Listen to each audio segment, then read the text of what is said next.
de dólares. Isso aumentou quase 9 vezes. Mas esse motor grande desse jeito, ele exigia um campo de testes na mesma escala, na mesma magnitude.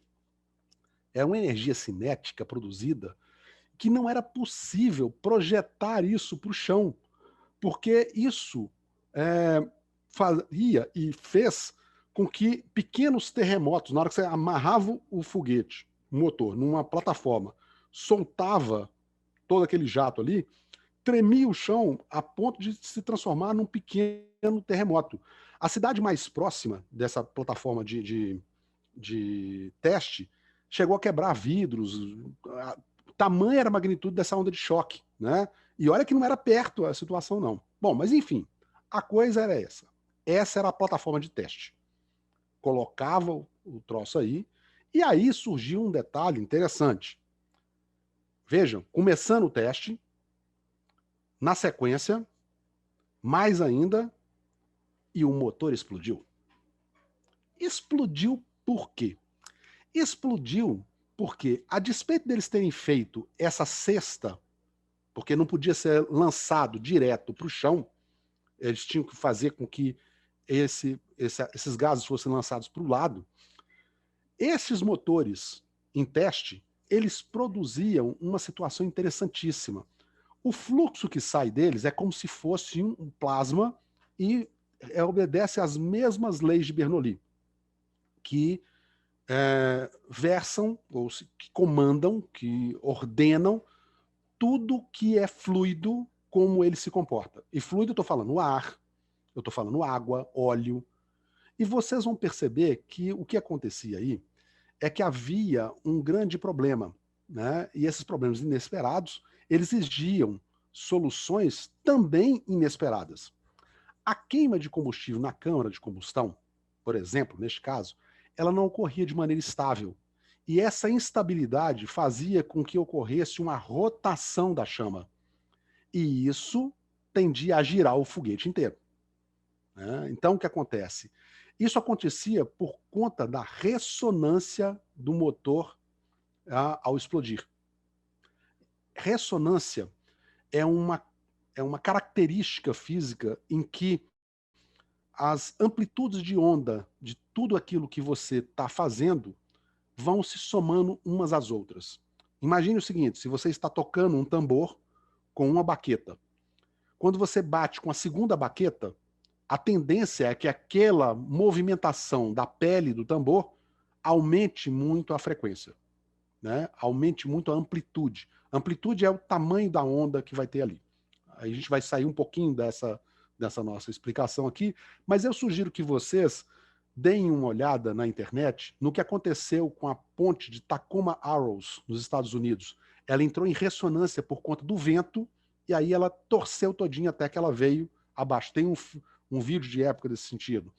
É por esse motivo que tropas terrestres, uma tropa militar, por exemplo, ao marchar, ela não pode entrar todo mundo junto no viaduto, porque ele vem abaixo só por conta dessa ressonância. O detalhe é que, como é que eu faço para isso não girar? O que ele percebeu é que quando ele abria a torneira do banheiro dele, a água tendia a fazer aquele turbilhonamento e saía de uma maneira quase que rotativa.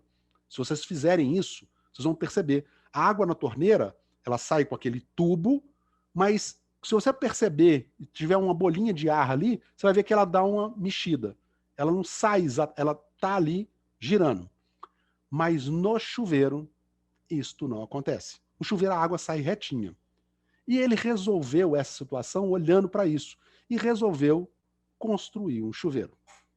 Só que esse chuveiro, ao invés de sair água, ele foi instalado no fundo do escape do motor.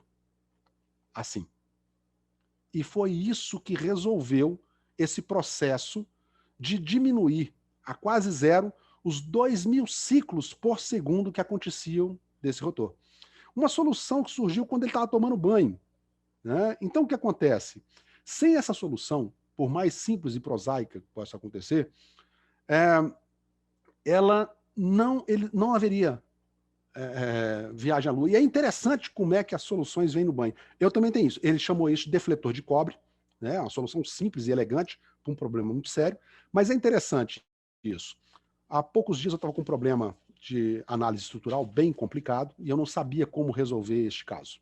E aí durante o banho, eu tive uma ideia. E aí, para não perder a ideia, o espelho do banheiro, onde eu coloquei um espelho no box para poder fazer barba enquanto eu estou tomando banho, o espelho estava todo embaçado, eu rabisquei no espelho com o dedo a solução. E aí eu não queria perder aquilo de jeito nenhum. Como é que eu faço? Peguei meu celular molhado e tirei uma foto do espelho.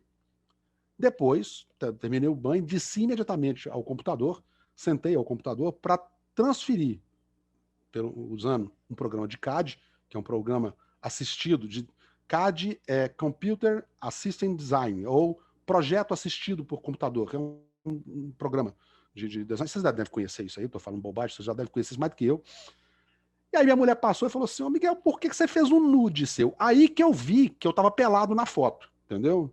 Aí nessa hora eu risquei a tela do celular com um prego, porque eu não aguentei ver aquela, que foi a visão do inferno, mas o troço funcionou, tá? A ideia funcionou maravilhosamente bem. Pois bem, outra foto icônica que todo mundo conhece é essa aí, do módulo de comando e um módulo de serviço. Tá bom.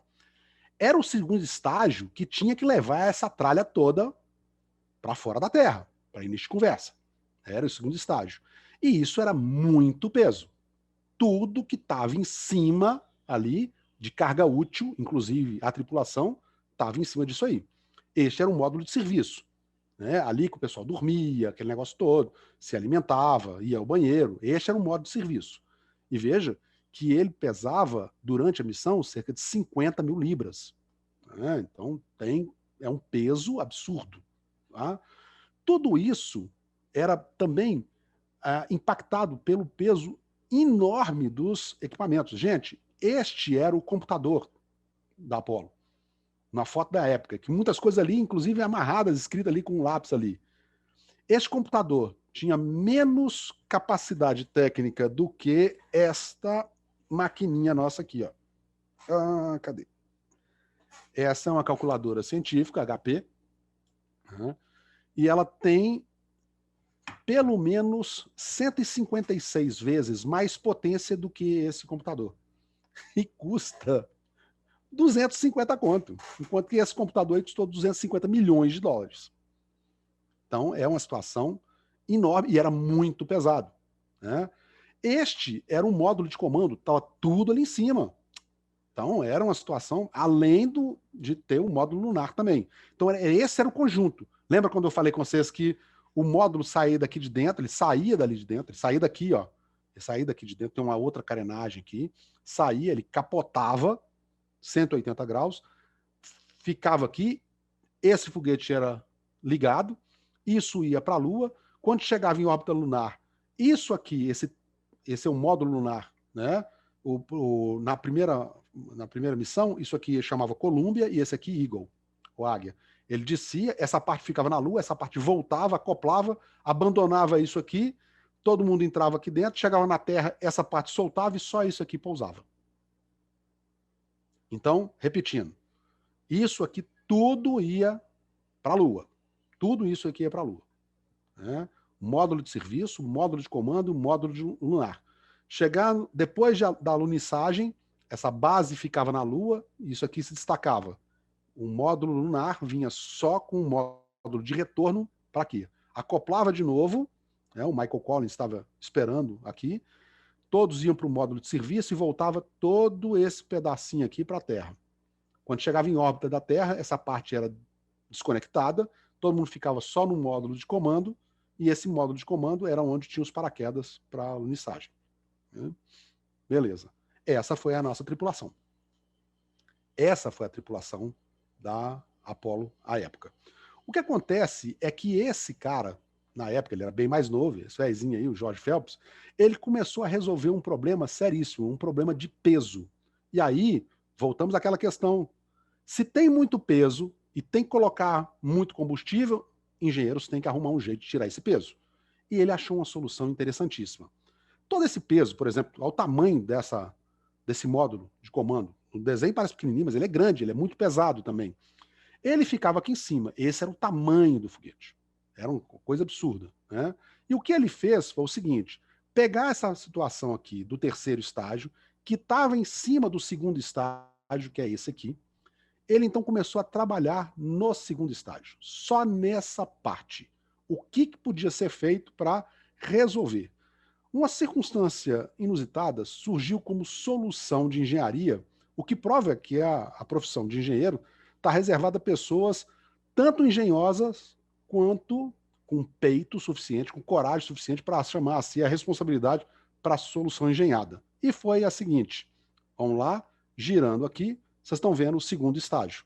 Ele tinha um comprimento original aqui, né? No final das contas ele ficou com 82 polegadas. Mas como é que chegou a essa situação, sendo que originalmente eram 94?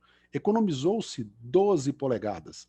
Parece pouco, mas 12 polegadas corresponde a quase 12 polegadas, 12 pés, a quase 4 metros, tá? Então não é exatamente uma situação pequenininha, não. O que ele fez foi entender que esses dois tanques de hidrogênio líquido, de oxigênio líquido, eles estavam separados por anteparas muito robustas. Mas isso tinha uma necessidade de separado, porque é o seguinte, 1 litro de oxigênio líquido, ele contém mais ou menos 860 litros de oxigênio gasoso. E ele é um oxidante. Enquanto que o hidrogênio líquido é um propelente. Se juntar os dois, explode. Já era. Então só pode juntar na câmara de combustão, aqui embaixo, numa situação muito controlada. Um fiapinho de um, fiapinho do outro, bota fogo e sai fora imediatamente. Se juntar os dois, lascou. Há uma diferença de 50 graus Celsius entre um e outro. Essa é uma situação que chamava bastante atenção e eles precisavam ter isso como meta. A sugestão para eliminar o peso foi eliminar uma antepara. O que ele fez? Ele fez o seguinte, gente, ó. Opa, foi demais. Ele começou a perceber que essas duas anteparas poderiam ser substituídas, e aí ele começou a idealizar alguma coisa. Se eu fizesse isso menor, não funcionava. Se eu fizesse desse jeito, também não funcionava, até que ele fez uma antepara só. E essa antepara só resolveu a situação, fazendo com que o foguete pudesse ficar menor, inclusive o segundo estágio. Essa segunda antepara tinha 2 centímetros de espessura. Se ela se rompesse, já era. O mais interessante, para isolamento disso, era feito de forma alveolar. E quem sabia mexer com estrutura alveolar? Os surfistas. Então, enquanto não dava onda, os surfistas eram chamados pela NASA para resolver esse problema. E aí, foi essa a solução final. De 94 pés, passou para 82 pés.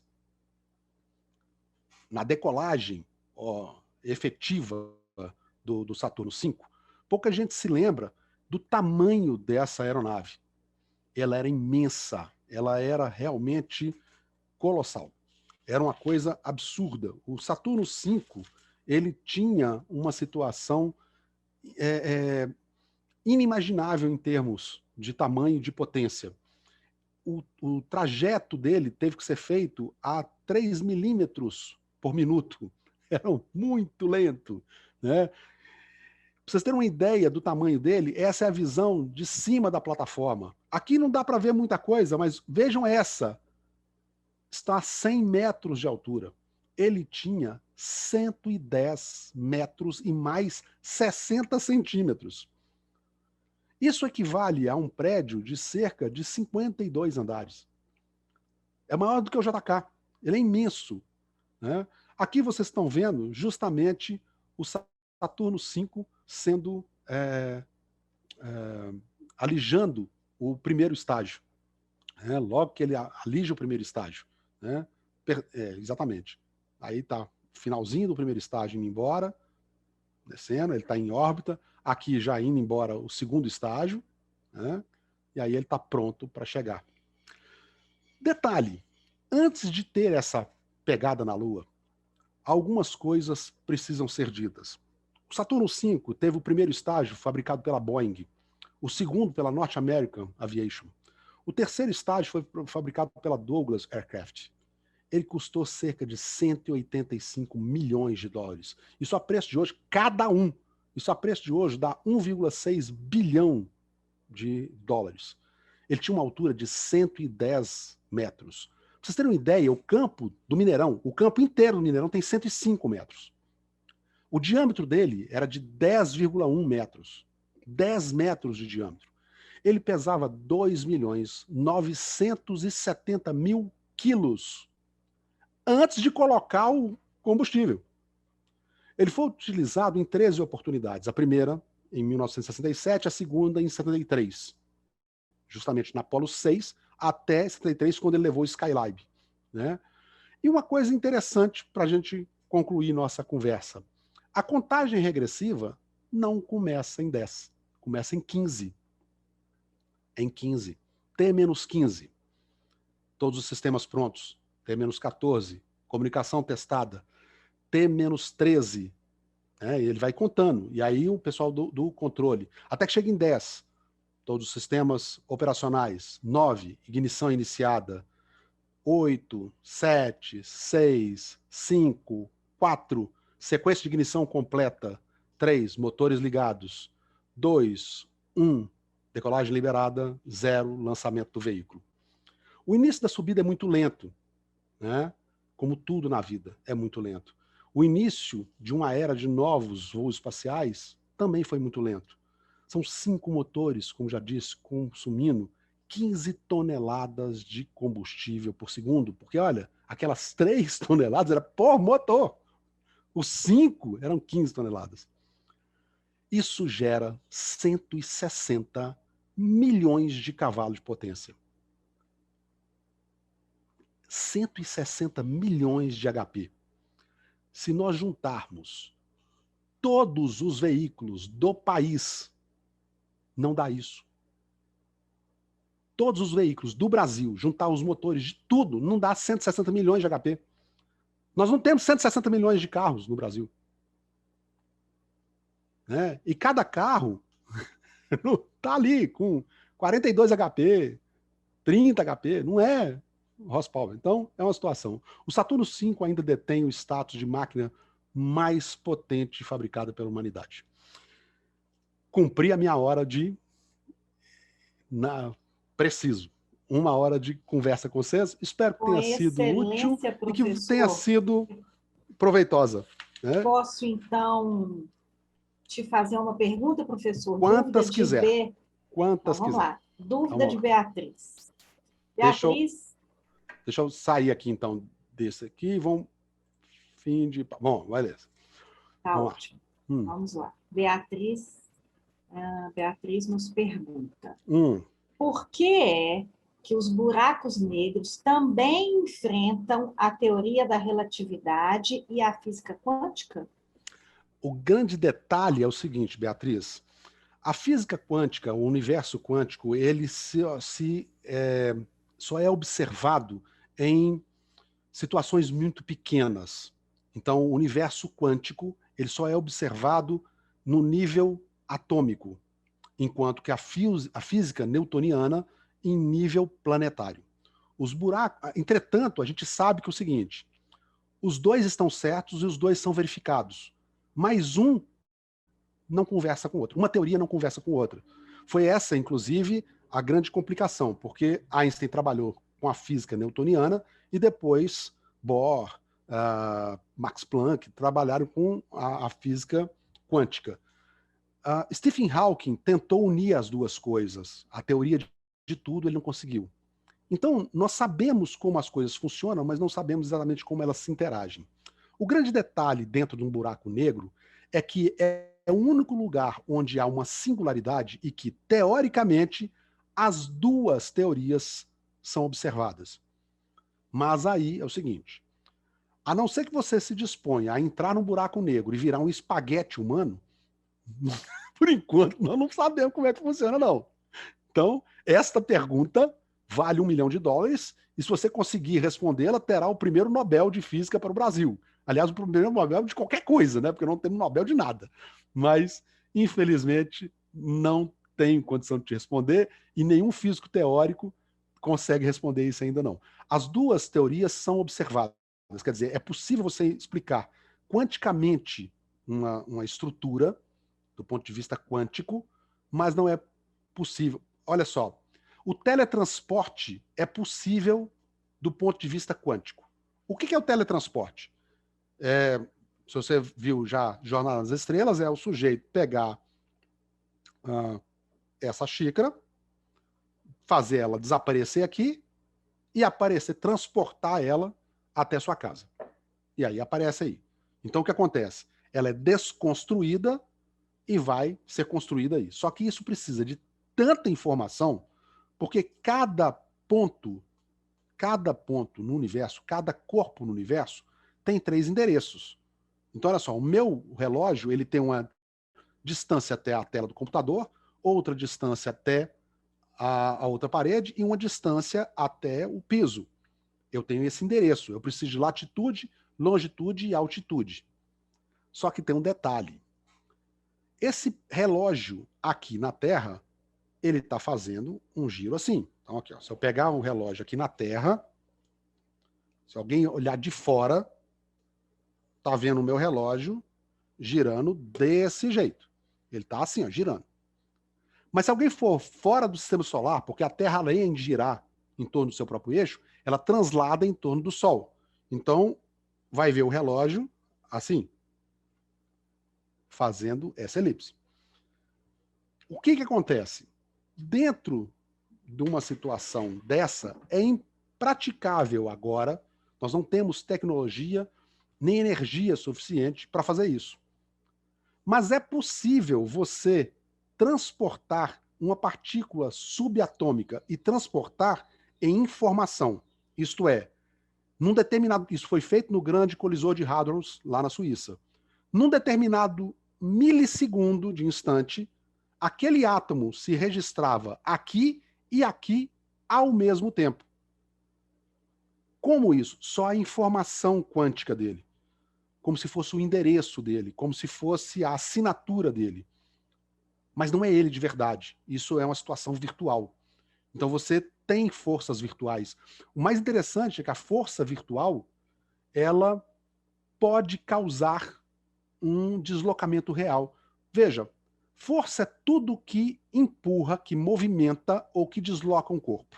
Se você pega, deixa eu ver aqui, uma régua, e eu faço esse tipo de força nela, ela está deslocando ou deformando a régua. Perfeito. Então eu tenho que ter uma ação, ok? Mas existe uma situação, por exemplo, um incêndio, fogo, temperatura. Não é uma força física, mas o fogo deforma e desloca uma peça metálica, por exemplo. Então é uma força virtual que faz com que tenha efeitos reais. E é um negócio muito doido. Você deve estar falando assim, agora buguei meu cérebro de vez. Agora não entendi nada. Muito bem, bem-vinda ao clube, minha filha, porque eu também não. Ninguém sabe exatamente como é que isso aí funciona. O fato é que você observa isso, aí você fala assim, então é possível dar esse mesmo endereço para um planeta. Não, não dá. Qualquer coisa acima de um átomo tem que ser pela física newtoniana. E aí o trem complica, né? Então a gente não sabe exatamente como é que é. Vamos ver se tinha mais. Tem mais pergunta aqui? Tenho. Professor, como os robôs de exploração em Marte recarregam suas baterias? Com energia solar. Eles têm algum tipo de energia? Não, é com energia solar. É um painel fotovoltaico. Eles, então, recomendo a vocês que vejam aquele filme O Marciano. Foi traduzido aqui no Brasil como Perdido em Marte, sendo estrelado por Matt Damon. Ele só sobreviveu porque era engenheiro. Então, não tinha, não. Então, o que acontece? Durante o dia, Marte também está sujeito à insolação. Tem o Sol. Sol, energia, bateria fotovoltaica, carrega as baterias e aí gera energia elétrica. Há um inversor que transforma aquela energia fotovoltaica em energia elétrica. O que acontece é que é um painel que recebendo energia do Sol, ele vai se aquecer, e ali há um elemento que ele fica excitado, e os átomos começam a mexer feito doido, porque estão ali fritando, perfeito? E essa mexida faz com que eles gerem energia. E aí é como se eles estivessem pedalando uma bicicletinha e gerando energia num gerador, né? Aquele tanto de rápido ali com a bicicletinha, esse gerador carrega as baterias, depois usa a bateria normal, né? Isso está sendo muito utilizado hoje até em cima de tudo quanto é casa. Eu acabei de comprar uma usina fotovoltaica para colocar na minha casa, né? Perfeito, professor. Podemos representar o conceito da curvatura do espaço-tempo? Sim, na realidade, quando eu fiz aquela alusão do lençol, é exatamente isso. Quer dizer, qualquer corpo muito pesado, imagina um lençol, e uma melancia no lençol, ela vai deformar. O lençol é justamente o espaço-tempo. Não há como dissociar os dois. Newton só trabalhou com espaço. A física quântica trabalha com tempo. O grande problema é entender esses dois, como é que eles funcionam. Quer dizer, essa deformação de espaço-tempo funciona muito bem aqui, mas próximo a um buraco negro, o tempo se distorce de uma tal maneira que isso não se observa. Recomendo também que vocês vejam aquele filme Interestelar. Embora ali numa situação romanceada, todos os conceitos físicos ali explicados estão absolutamente corretos. Perfeito, professor. E aí eu vou te fazer mais uma e as demais perguntas a gente encaminha para eles. O Otávio está falando assim, tudo está lá na Lua. Otávio, tudo ficou lá assim, Otávio, ficou.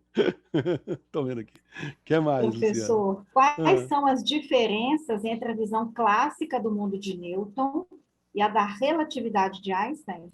Basicamente é essa situação que eu já expliquei. Quer dizer, a física newtoniana, ela imaginava que a gravidade era uma força, e nós percebemos que não é. Basta ver o seguinte: se eu pego, sei lá, se eu pego aqui a chave do meu carro, não estou com a chave do meu carro aqui, mas vocês vão imaginar. Se eu pego a chave do meu carro aqui e deixo ela cair, por que ela cai? Porque a Terra atraiu a chave, certo? Maravilha. Aí eu pego um ímã de geladeira e atraio a chave de volta. Então quer dizer que um ímã de geladeira é mais forte que a Terra? Não, não é. É porque justamente, embora matematicamente você possa criar este modelo de atração em função, como se fosse uma força, em função da massa da Terra, quanto maior a massa. Então veja bem, se quem fez essa pergunta foi a Beatriz também? Foi a Beatriz. Beleza, Beatriz. Se você estiver no espaço e tá a Luciana de um lado e eu do outro, quem vai te atrair? Eu sou mais pesado que a Luciana. Eu tenho 110 quilos, a Luciana não deve ter 50. Então, o que acontece? Eu vou te atrair. Eu tenho mais massa do que ela. Entretanto, é o seguinte, tem um jeito da Luciana te atrair, se eu estiver mais distante de você do que a Luciana.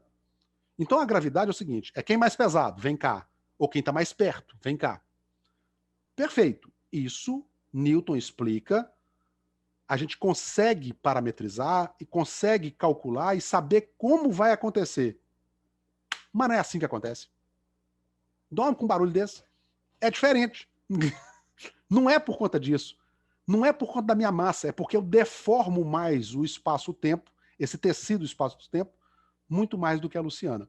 Claro que isso aqui dá assim, mais umas 2 horas de conversa fiada e a gente vai sair sem nenhuma conclusão. Mas é excelente para um papo de boteco, tá? Você chegar num papo de boteco, você chega e fala assim, você sabia que a física newtoniana não conversa ainda com a física clássica, com a física quântica? Entre o pessoal chegar e falar assim, você pode correr e largar a conta para eles, você pode pedir mais uma, aí você vai, o papo já estava encerrando, o pessoal, tu tá doida? Quer dizer, então tem isso. Você corre o risco de ser chamada de doida, né? Mas não é muito certa mesmo. Quem mexe com física não é muito certo mesmo, não. Né? E eu não sou físico, hein? Eu sou engenheiro. Exato, eu só comecei a estudar física. Eu comecei a estudar física e abandonei para seguir para engenharia. Perfeito, professor. Tem alguma dúvida aí no chat? Mais alguma coisa, gente? Você quer colocar outra questão, professor? Não, fique à vontade. Gente, vocês podem perguntar o que vocês quiserem. Eu dou palpite em qualquer coisa. Eu dou palpite em conserto de panela de pressão, eu dou conselho matrimonial. Se vocês tiverem aí um volante da Mega Sena, pode falar que eu falo 6 números para vocês julgarem, não tem problema nenhum. Mas, se não tiverem mais nenhuma dúvida, eu quero dizer que foi um grande prazer, mesmo não tendo tido o privilégio de conversar pessoalmente com vocês, dadas as circunstâncias, e para a gente organizar aqui a nossa conversa. Nós estamos com quantas pessoas aqui hoje, Luciana? Nós estamos agora com 47 participantes. Joia, já então. Estivemos com quase 60, tá, professor? Maravilha. Então tá bom. Mas foi um grande prazer. Manter 47 abnegados, falando sobre física durante 1h10, nossa, bacana. Isso não é para qualquer um, exatamente. Sensacional, professor. Sensacional, perfeito. Tá bom. Joia? Perfeito. Uma coisa interessante que vocês talvez não saibam. Tem uma história interessante. E uma coisa que me liga, de certa forma, ao Neil Armstrong, que eu conhecia, eu tive o privilégio de conhecê-lo. Ele esteve no Rio de Janeiro fazendo, pouco antes de falecer, no início dos anos 2000, ele esteve fazendo uma palestra, muito divertido, né? Ele muito tranquilo, muito sereno, não era dado a badalações, né? E da Apollo 13, da Apollo 11 agora só resta vivo o coronel Aldrin, né? O Buzz Aldrin, né? Nós tivemos o falecimento recentemente do general Michael Collins, mas o Armstrong, além de engenheiro, era escoteiro. E eu também sou. Além de engenheiro, eu também sou escoteiro, né? Então, são duas particularidades. Mas é só, mais nada. Não tem mais. Ele saber falar inglês e eu não, então não adianta. Não tem mais nenhum tipo de coisa, não. Sou mineiro, sim. Sou mineiro, Carolina. Sou daqui de Belo Horizonte, né? A minha família... você é escoteiro também, Zé? Bacana. No Maranhão? Nossa, que legal. Sempre alerta, né? Eu sou... Bacana. Então, joia, né? Eu sou aqui do 7º Grupo Escoteiro do Ar Padre Eustáquio, aqui em Belo Horizonte. Prazer falar com você. Sempre alerta, meu caro. Então é isso aí. Maravilha. Mais alguma coisa? Excelente, professor. Que bom, Lívia, que você gostou. Bacana. Não foi uma aula, foi só uma conversa fiada. Só uns causos que a gente vai contando, né? Então é isso aí. Eu sou engraçado. Gente, eu falei, se eu não fosse engenheiro, porque eu não sou professor, gente, eu sou engenheiro, eu estou professor, é diferente.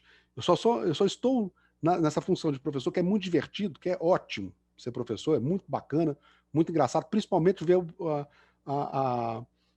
assim, as coisas acontecendo e o pessoal pegando o negócio, transferindo informação. Mas eu tenho certeza absoluta que eu seria um excelente comediante. Eu sei piadas incríveis, né? Então, tem algumas, assim, fora de série, né? Deixa eu ver aqui. Tem uma piada joia, né? Que só pessoal de matemática aqui vai entender. Mas vamos lá. Era o Newton brincando de pique-esconde, e ele não tinha mais onde se esconder, ele então desenhou com um giz um quadrado de um lado, com 1 metro de lado, e ficou no meio. Aí o coleguinha dele falou, 1, 2, 3 no Newton ali. Ele falou assim, Newton não, eu sou Pascal. Pegaram, Newton por metro quadrado, show de bola. Eu sabia que vocês iam, internamente eu sei que vocês estão se rasgando de rir, porque essa piada é hilária. Eu posso levar isso em qualquer stand-up comedy. Entendeu? Quem mais que é piadista aí? A Sara, beleza. Não, o Rafael, que é piadista, beleza. Então, tem isso. Tem umas que vocês vão... tá legal, aqui, ó, vamos lá. Ok. Se você... deixa eu ver, de química é joia, né? O que 6 carbonos estão fazendo na igreja? Benzeno. Tá? 6 carbonos? Benzeno? Não? Professor. Não? Tá, ok. O que é isso aqui? Essa história da maçã é conversa fiada. Não, isso não existiu. Não tem prova nenhuma, não. Ele pode até ter visto alguma coisa, mas não caiu maçã na cabeça dele, não. Entendeu? Agora, fica imaginando se fosse no Brasil, caísse uma jaca. Pronto, Newton tava morto imediatamente. Sem dúvida, sem dúvida. A jaca, sem dúvida. Pois é. Então tá joia, gente. Bom interagir com vocês, é muito bom mesmo. É legal. Deixa eu ver aqui, Batman... Por que o Batman guarda o carro na garagem? Ah, meu Deus, não sei. Eu sei que o Batman foi na igreja ver um batizado, né? E eu sei que o carro do Batman estragou porque arriou a bateria. Pegou bateria? Mas bateria. Ai, para que não roube. Nossa, horrível! Pelo amor de Deus! Carolina, essa piada é ruim demais. Adorei, vou contar para todo mundo hoje na aula. O caso é o seguinte, Carolina, considere seriamente a possibilidade de entrar para a carreira docente, minha filha. Você já sabe contar piada ruim? Todo professor sabe contar piada ruim. Então, dança... Ai, a rocha, meu Cristo sacramentado. Nossa Senhora, isso vai continuar há mais quanto tempo? Então, tá bom. Hilário é com H, miserento, Henrique. Hilário é com I, não, é com H. Mas o caso é o seguinte, eu não deixo de ser professor. Mas muito obrigado pelo elogio, Henrique. Muito obrigado que você tenha gostado. Gostei muito de ver vocês também interagindo assim. É muito bom, né, professor? Quando a gente consegue realmente segurar uma turma toda e interagir. Realmente sensacional, então, é maravilhoso. Muito obrigada, professor. A Luciana, o caso é o seguinte, eu sei que vocês estão indo agora para a Olimpíada Brasileira de Astronomia, ou pelo menos alguns de vocês devem se inscrever na Olimpíada. Sim. Façam isso mesmo, né? O máximo que vocês vão... não interessa se vocês não conseguirem. Não interessa se vocês não conseguirem. Vocês não precisam ficar nessa neura de ter a situação... eu tenho que conseguir a coisa, tenho que fazer funcionar. Não tem não, gente. Vocês não precisam dessa preocupação, não. A sabedoria é a diferença entre conhecimento ou a experiência, ou a união de ambas, né? Então é o seguinte, saibam vocês que nem tudo na vida é fácil, mas nem tudo é impossível. E o esforço em si é mais importante. Mesmo que vocês não obtenham sucesso na Olimpíada, o esforço em si é mais importante. Cada um de nós deve se esforçar para ser melhor e mais do que nós fomos ontem. Não importando se a gente nunca atingir a meta desejada.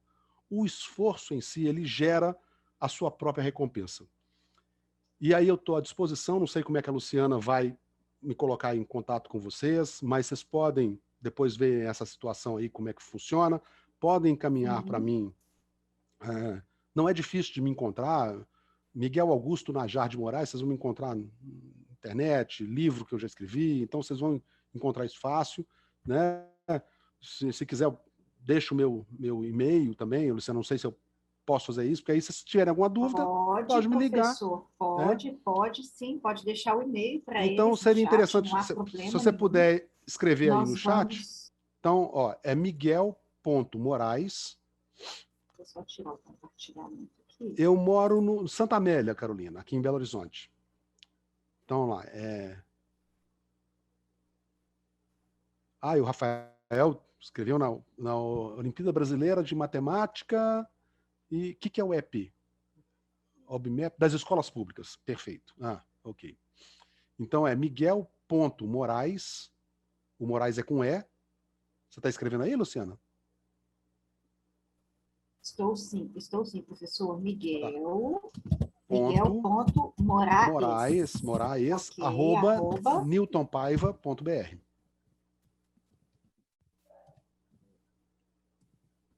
Perfeito?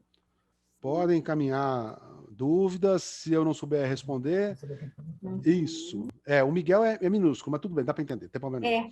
O Miguel é minúsculo. Não tem problema nenhum. Foi força de hábito, viu, professor? Não tem problema nenhum.